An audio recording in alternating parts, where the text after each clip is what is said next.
आइए फ्रेंड्स, एक कहानी सुनते हैं। सिलसिला प्यार का।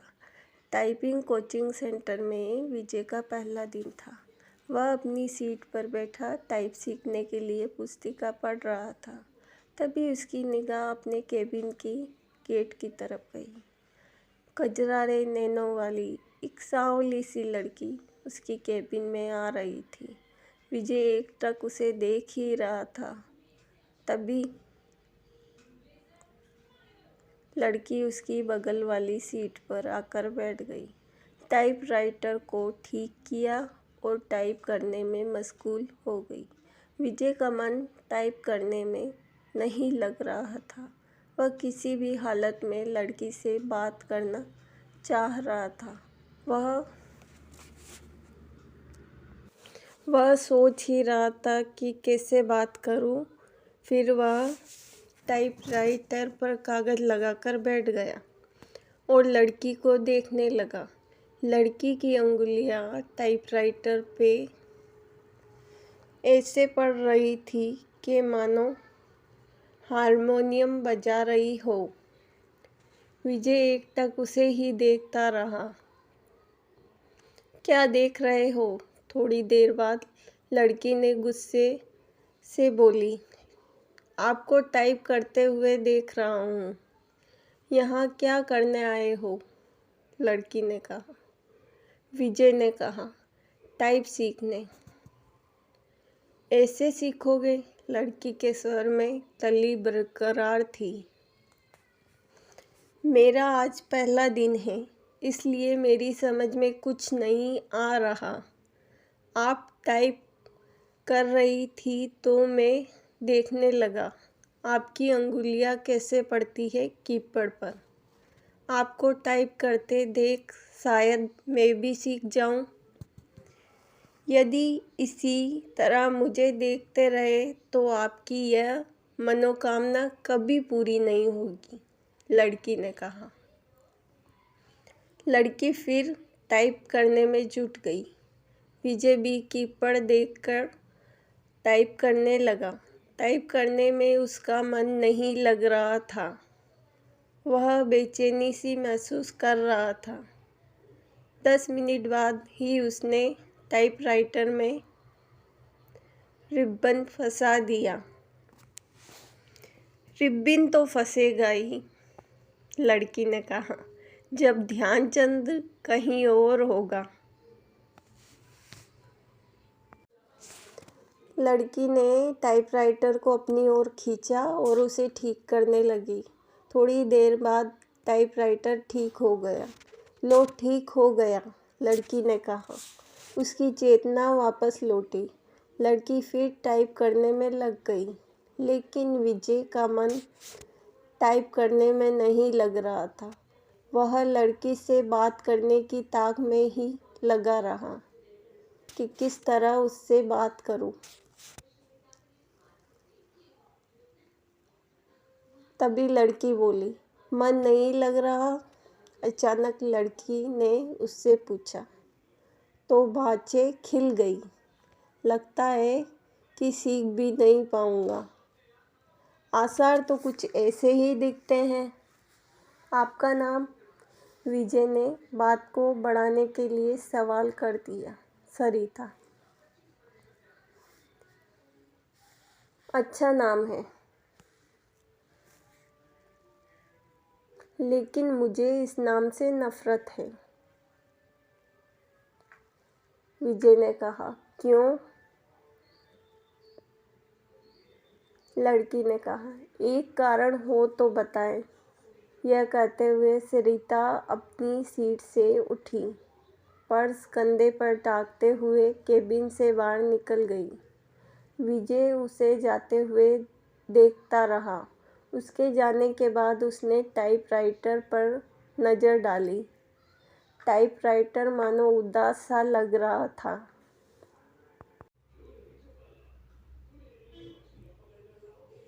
और दुनिया बदल गई। इसी दिन से विजय हवा में उड़ने लगा।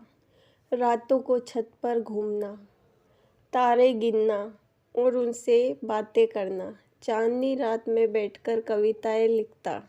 गर्मी को धूप उसे गुनगुनी लगने लगी। दुनिया गुलाबी हो गई, जिंदगी गुलाब का फूल बन गई। आँखों में नींद गायब हो गई। वह ख्यालों में पैदल कई कई किलोमीटर घूम आता। कई किलोमीटर पैदल ही घूम आता। वह सोचता, मुझे हुआ क्या है। अपनी इस स्थिति के बारे में उसने जब अपने एक दोस्त को बताया तो दोस्त ने कहा, तुम्हें गुरु प्यार हो गया है। दोस्त की बात सुनकर उसे अच्छा लगा। अगले दिन विजय ने सरिता से कहा कि आप पर एक कविता लिखी है, चाहता हूँ कि आप इसे पढ़ें। यह भी खूब, सरिता ने कहा। जान ना पहचान तू मेरा मेहमान, कितना जानते हो आप मुझे। जो भी जानता हूँ उसी के आधार पर लिखी हूँ। सरिता उसकी लिखी कविता पढ़ने लगी। सरिता कविता शुरू करने लगी। कल कल करके बहने वाली जलधारा लोगों की प्यास बुझाती, किसानों के खेतों को सींचती। राह में आती बहुत बांधा, फिर भी मिलती सागर से। उसके प्रेम में सागर साहिल भी भटकता है। सिर उनके प्रेम की पगडंता है। पूर्णमासी की रात में उठने वाला जवर भाटा। सरिता है तो सागर है। सरिता के बिना रेगिस्तान हो जाएगा सागर। सागर के प्रेम में सरिता लांघती है पहाड़ पठार और मानव निर्मित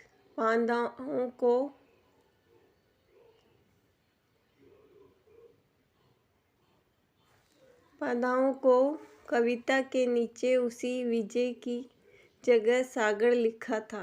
सरिता ने उसे देखा और कागज विजय की तरफ बढ़ा दिया। विजय ने कहा, मैं चाहता हूँ कि आप इसे टाइप करके इसे छपने के लिए भेज दें। सरिता कुछ नहीं बोली, कागज को सामने रखकर टाइप करने लगी। विजय उसे देखता रहा। इस बात का आभास सरिता को भी था। विजय उसे ही देख रहा था, लेकिन उसने कोई विरोध करने की बजाय पूछा, आप कवि हैं? बनने की कोशिश कर रहा हूँ। कवि भगोड़े होते हैं, सरिता ने उसकी ओर देखते हुए कहा। उसकी इस टिप्पणी से विजय सक्का पक्का गया। कवि अपने सुख के लिए कविता रचता है। रचते समय कविता के बारे में सोचता है। उसके बाद वह कविता उसके हाल पर छोड़ देता है। कविता जब संकट में होती है तो कवि कविता का पक्ष में खड़ा नहीं होता है। यह आप कैसे कह सकती हैं? यह आप कैसे कह सकती है? मैं समझती हूँ कि आदमी की ज़िंदगी एक कविता है। मेरी ज़िंदगी एक कविता है। मेरी ज़िंदगी मुझे अच्छी लगती है, इसलिए कविता भी मुझे अच्छी लगती है। अरे वाह, आप तो कवि हैं। अभी आपने जो कहा वह कविता है। कविता नहीं, कविता का प्रलाप है, उसकी वेदना है, सरिता ने कहा, जो उस कवि के कारण उपजी है जिसने मेरी जिंदगी की रचना की है। इतना कहकर सरिता केबिन से बाहर चली गई। विजय फिर से उसे देखता रहा। कैसी है यह विजय ने सरिता के टाइपराइटर को देख के कहा। लगा जैसे टाइपराइटर किसी शोक गीत की रचना में मशगूल है।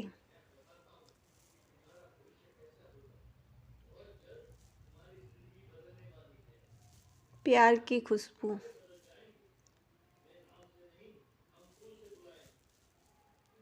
आज उन्होंने बातें अधिक की। उनकी वार्तालाप को देखकर टाइपिंग इंस्टीट्यूट चलाने वाली मैडम ने उनके पास आकर कहा, आजकल तो तुम काफ़ी खुश हो सरिता। बदले में सरिता केवल मुस्कुराई। विजय भी मुस्कुराया। तो क्या मेरे प्यार की गंध इसे भी लग गई? विजय सोचने लगा। गंध इसे भी लग गई।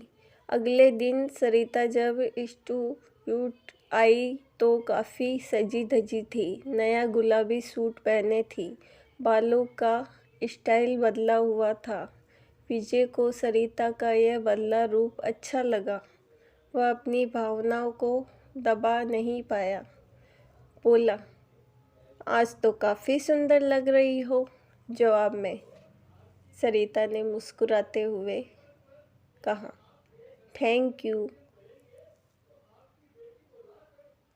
थैंक यू का फूल जब उसकी तरफ फेंका तो उसकी इच्छा हुई कि वह खड़ा होकर नाचने लगे और ज़ोर ज़ोर से चिल्लाए कि उसे प्यार हो गया है, उसे प्यार हो गया है।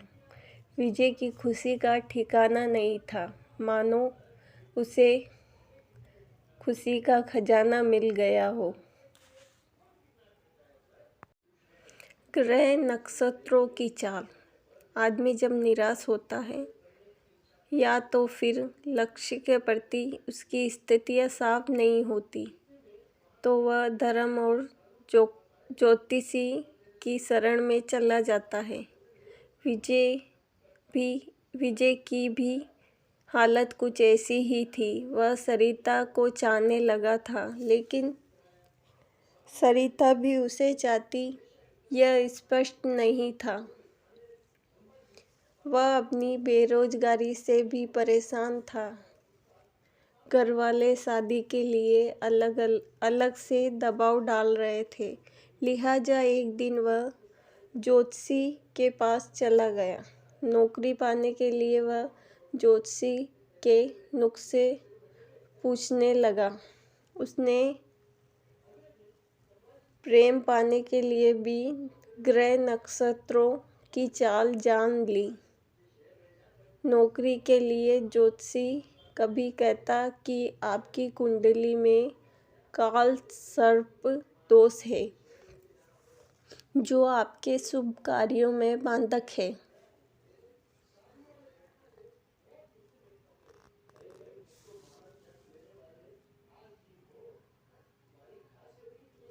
इसकी शक्ति के लिए घर में मोर पंख रख के प्रतिदिन उसे 2-3 बार अपने शरीर पर घुमाएं।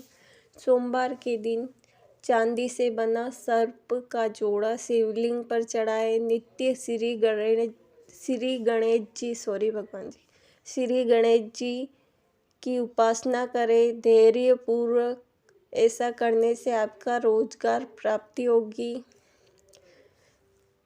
विजय ने अभी तक उसके बताए हुए नुस्खे को आजमाया, लेकिन आज तक कोई संभावना नहीं बनी। शिकायत करने पर वह कह देता कि आप पर भाग्य शुक्र का दोष है। महादशा चल रही है। शुक्र के बल वंदन के लिए शुक्रवार के दिन 5:30 बजे चांदी से जड़वा कर दाहिनी मादमा का धारण करें। अंगूठी का धारण करें मतलब। पंडित जी, मेरी कुंडली में प्रेम है कि नहीं? है ना, बहुत है। कुंडली पर नजर डालते हुए जोशी ने कहा। प्रेम विवाह का योग है लेकिन कुछ बाधाएं है। प्रेम विवाह में क्या लफड़ा है? विजय ने पूछा। आप पर शुक्र की महादशा चल रही है जो अशुभ प्रलयपद है। गोचर में भी आपकी राशि पर शनि की साढ़े सारी चल रही है। शनि शांति के लिए प्रत्येक शनिवार को कुत्तों को सरसों के तेल में बना मीठा पराठा खिलाएं। ग्रह शांति के उपरांत ही प्रेम में सफलता की संभावना बन सकती है। सब ढकोसला है। इतने दिनों से आप एक नौकरी के लिए मुझसे क्या क्या नहीं करवाते रहे। मिली नौकरी? नहीं। सालों चपरासी भी कोई रखने को तैयार नहीं है। साला कोई चपरासी भी रखने को तैयार नहीं है। बनाया हुआ विजय जोशी के कमरे से निकल गया। घर पहुंचते ही मम्मी को कहने लगा, तुम्हारे पिता ने लड़की पसंद कर ली है। मम्मी ने कहा, तुम्हारे पिता ने लड़की पसंद कर ली है? उनके दोस्त की बेटी है, बीए करके नौकरी कर रही है। तो मैं क्या करूं? शादी कर लो। बिना नौकरी मिले यह नहीं हो पाएगा। फिर तो पूरी जिंदगी कुंवारे ही रह जाओगे। बीबी की कमाई खाने से तो अच्छा है कुंवारा ही रहना पड़े। कहते हुए विजय ने अपने कमरे में चला गया। जिंदगी आसान नहीं है। एक सप्ताह तक सरिता टाइपिंग स्कूल नहीं आई। विजय रोज आता रहा। निराश होकर वापस घर जाता। 8वें दिन सरिता के आते ही वह पूछ बैठा, एक सप्ताह से आप क्यों नहीं आई?